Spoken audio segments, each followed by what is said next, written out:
When a huge city like Delhi needs to grow, it can get messy, especially when it comes to land. But what if there was a better way? Delhi is trying something new, a policy that turns landowners into partners. Let's dig into what this land pooling policy is all about. So here's what we're going to cover. First, we'll look at the big problem Delhi was facing. Then we'll get into what this land pooling thing actually is. We'll talk about who's involved and break down this really important 60-40 split. And finally, we'll see what the big payoff is for everyone. All right, first things first, let's really get a handle on the problem this whole policy was designed to fix. And really, this is the core question, isn't it? I mean, think about it. Cities are just getting bigger and bigger. They need more land for, well, everything. Housing, roads, schools, you name it. But getting that land, it's usually a huge headache full of conflict and delays. Okay, so this slide really shows the massive change in mindset. The old way, land acquisition, it had been around for decades. And honestly, it just wasn't working anymore. It was slow, caused endless legal fights, and projects would get stuck for years. The new land pooling policy, it completely flips that on its head. It's about working together instead of fighting. So if the old way was broken, what's the fix? Well, that brings us to the New Deal, land pooling. And the key word here is partnership. So what is land pooling? Honestly, the name says it all. Instead of the government coming in and just buying up your land, landowners voluntarily, pool their plots together.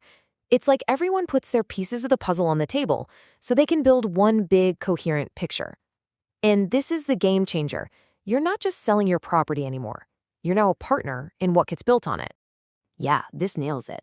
You go from being someone on the outside, selling to the government, to being an insider, a stakeholder who actually has a say and a real piece of the final project. Okay, that's the big idea, but how does it all actually work? Let's break down the nitty-gritty, who's involved and what are the rules. So you've got three main groups at the table. First, of course, are the landowners themselves. Then, to get organized, they team up and form what's called a consortium, basically a single legal group to manage their side of the project. And then you have the DDA, the Delhi Development Authority. Think of them as the referee, making sure everything follows the city's master plan.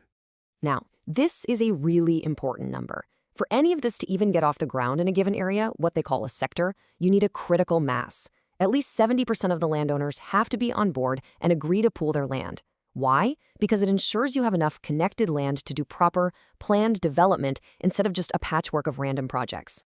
And the process is pretty straightforward. First, landowners raise their hands and say, "I'm in." Once you hit that magic 70% number, the DDA says, "Okay, go ahead and form your official group." That group then draws up the blueprints for what they want to build. After all the plans are approved, that's when the real work begins. All right, now we get to maybe the most crucial part of this entire policy. The 60-40 split. This is the heart of the deal. It's how the land and the future city is divided up. So here's how it works. After everyone pools their land, the landowners group gets a maximum of 60% of it back. This is their land to develop, to build on, and ultimately to profit from. But they can't just build anything they want on that 60%. There are rules. The biggest chunk, 53%, is for housing and local parks. Another 5% is set aside for commercial stuff, shops and offices. And the last 2% is for small community facilities, things like a local clinic or a small school. Okay, so that's the 60%. What about the other 40%? Well, that portion goes to the DDA. You could think of it as the landowner's contribution to building the infrastructure for the entire new area. And the DDA uses its 40% for all the big picture stuff, the real backbone of the city. We're talking major roads, water and power grids, huge green spaces, and larger public facilities. Basically, it's everything needed to connect these new neighborhoods to the rest of Delhi and make them work. So this chart just wraps it all up nicely. It's a simple, clear deal. 60% goes back to the owners for them to develop, and 40% goes to the city to build the essential infrastructure around it. It really is a partnership. All right, let's bring this all home. What's the bottom line? Why is this partnership model seen as such a big win for everyone?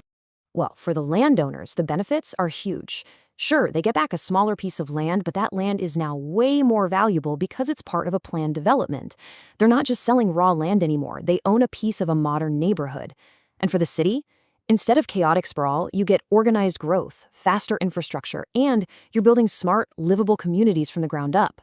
And really, this quote from the DDA itself just sums up the entire philosophy. It all comes back to that one core idea, making them partners in the development process. That's the whole ballgame. So, what we're looking at here is a really bold experiment. It's a shift away from fighting over land to working together on it. And it really makes you wonder, right? As these huge megacities all over the world just keep growing, could this idea of partnership be the blueprint for how they build the future?